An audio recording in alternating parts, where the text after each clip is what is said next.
8000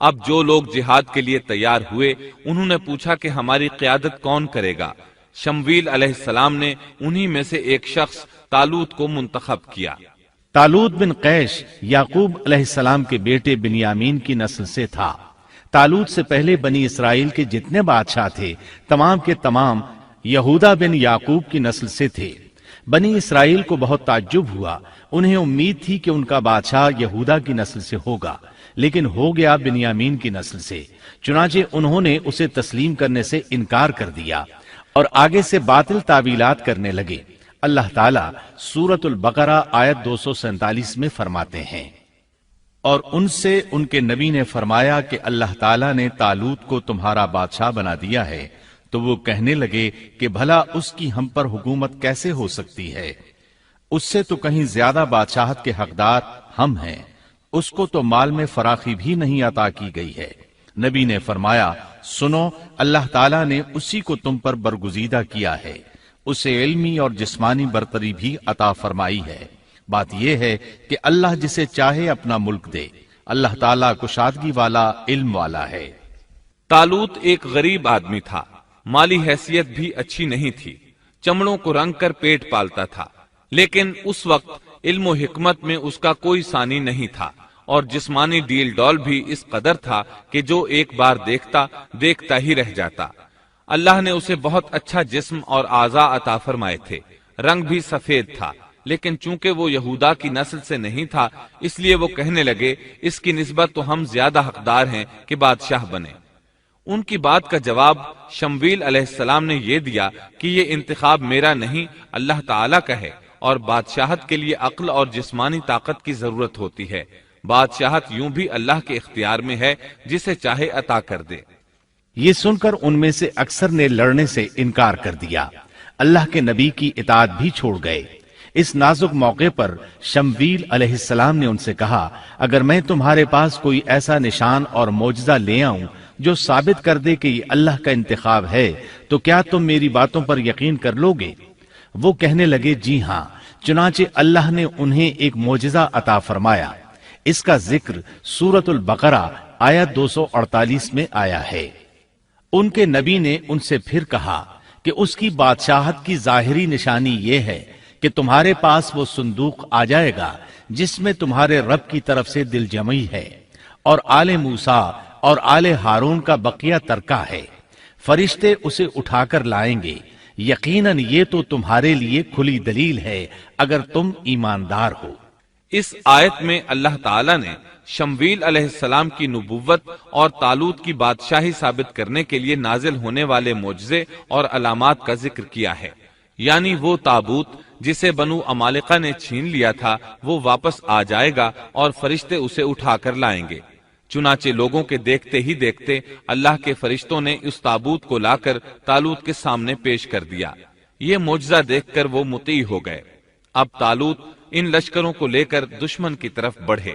اللہ تعالیٰ سورۃ البقرہ آیت 249 میں فرماتے ہیں، جب طالوت لشکروں کو لے کر نکلے تو کہا، سنو، اللہ تمہیں ایک نہر سے آزمانے والا ہے، جس نے اس میں سے پانی پی لیا وہ میرا نہیں، اور جو اسے نہ چکھے گا وہ میرا ہے۔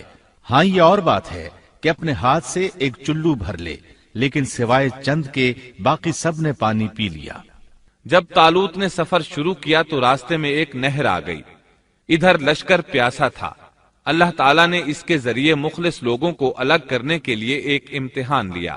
یہ نہر اردن تھی، فلسطین اور اردن کے درمیان رواں دواں تھی بھی وہ دونوں کے قبضے میں۔ آزمائش اور امتحان کے لیے حکم یہ ہوا کہ باوجود سخت پیاس کے پانی کو استعمال نہ کرنا، صرف ایک چلو بھر کر پینے کی اجازت تھی، اور جو شخص سیر ہو کر پیے گا وہ آپ کے ساتھ نہیں جا سکے گا۔ جب وہ گزرنے لگے تو چند ایک نے ایک چلو پانی لیا، باقی سب نے زیادہ پانی پی لیا اور اس آزمائش میں ناکام ہو گئے۔ کامیاب ہونے والوں کی تعداد صرف اور صرف 313 تھی۔ صحیح بخاری میں سیدنا برا بن عازب رضی اللہ عنہ سے روایت ہے کہ ہم اصحاب محمد صلی اللہ علیہ وسلم آپس میں یہ باتیں کیا کرتے تھے کہ غزوہ بدر میں شریک ہونے والوں کی تعداد طالوت کے ساتھیوں کے برابر تھی۔ اللہ تعالیٰ سورۃ البقرہ آیت 249 میں فرماتے ہیں، طالوت مومنوں کے ساتھ جب نہر سے گزر گئے تو وہ لوگ کہنے لگے، آج تو ہم میں طاقت نہیں کہ جالوت اور اس کے لشکروں سے لڑیں۔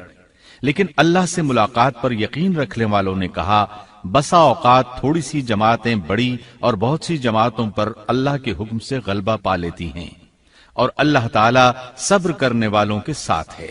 جالوت کا لشکر بہت بڑا تھا، جبکہ طالوت کے ساتھ صرف 313 آدمی تھے۔ یہ صورتحال دیکھ کر بنی اسرائیل گھبرا گئے، بولے ہم تو تعداد میں بہت تھوڑے اور نہایت کمزور ہیں، کس طرح ان سے جہاد کر سکتے ہیں؟ لیکن ان میں سے کچھ لوگ نہایت پارسا اور اللہ پر یقین رکھنے والے تھے۔ یہ اور شمویل علیہ السلام دوسروں کا حوصلہ بڑھانے لگے، آخر وہ لڑائی پر تیار ہو گئے، مقابلہ ہوا۔ اور جب ان کا جالوت سے اور اس کے لشکر سے مقابلہ ہوا تو انہوں نے دعا مانگی کہ اے پروردگار ہمیں صبر دے، ثابت قدمی دے اور کفار کے مقابلے میں ہماری مدد فرما۔ مقابلہ شروع ہوا۔ جالوت اپنے لشکر سے نکلا اور مقابلے کے لیے للکارا۔ یہ بہت طاقتور تھا، اس کا پورا بدن اسلحے سے لیس تھا۔ مسلمان اسے دیکھ کر ڈر گئے۔ طالوت نے اپنے ساتھیوں سے کہا، کون اس کے مقابلے میں نکلے گا؟ سب خاموش رہے۔ اس کے لشکر سے ایک نوجوان نکلا، یہ داؤد علیہ السلام تھے۔ اس وقت یہ صرف 16 سال کے تھے۔ یہ رسی میں پتھر باندھ کر اس کو گھما کر پھینکنے کے ماہر تھے۔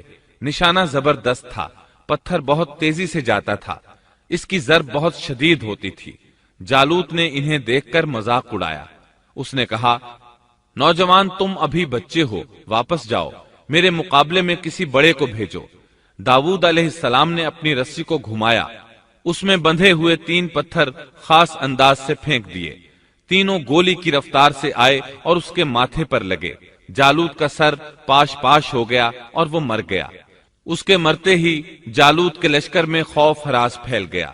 طالوت نے اپنے 313 مجاہدوں کے ساتھ ان پر حملہ کر دیا۔ ان میں کھلبلی مچ گئی، سنبھل نہ سکے، پیٹھ پھیر کر بھاگے۔ پس اللہ تعالیٰ کے حکم سے انہوں نے جالوتیوں کو شکست دے دی اور داؤد کے ہاتھوں جالوت قتل ہو گیا۔ یوں اللہ تعالیٰ نے بنی اسرائیل کو دوبارہ غلبہ عطا فرمایا۔ فتح کے بعد طالوت نے داؤد علیہ السلام کو اپنا داماد بنا لیا۔ اس طرح داؤد علیہ السلام طالوت کے بعد بادشاہ بنے۔ اللہ تعالیٰ سورۃ البقرہ آیت 251 میں فرماتے ہیں، اور اللہ تعالیٰ نے اسے بادشاہت اور حکمت عطا فرمائی اور جتنا کچھ چاہا علم بھی عطا فرمایا۔ اس طرح اللہ تعالیٰ نے داؤد علیہ السلام کو بنی اسرائیل کا بادشاہ بنا دیا۔ بادشاہت اور نبوت ان کے پاس جمع ہو گئی۔